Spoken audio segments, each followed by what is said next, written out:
সম্মানিত আশিকে রাসূলেরা, আমি বলছি যে আমার দরবারে কেউ পীর বা মুর্শিদ হবে না, আবার দরবারে ইমাম হবে।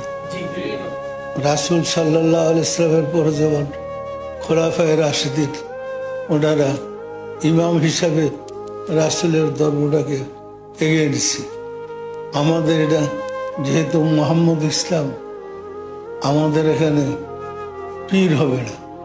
পীর হইলে এটা মুহাম্মদ ইসলাম থাকবে না। পরিষ্কার? সম্মানিত আশিকে রাসূলেরা, আপনারা সব সময় দরবারের সাথে যোগাযোগ রাখবেন। আমি আমার 4 ছেলেকে দায়িত্ব দিছি মুহাম্মদ ইসলামটাকে এগিয়ে নিয়ে যাওয়ার, এবং আমার ছেলে মেয়ে সবাই ডক্টরেট করা। আমি এদেরকে উচ্চ শিক্ষায় শিক্ষিত করছি, পিএইচডি করছি, করাইছি। এখন এরা বিশ্ববিদ্যালয়ের শিক্ষকতা করে।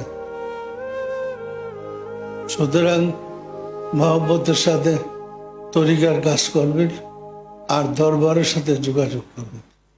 পরিষ্কার?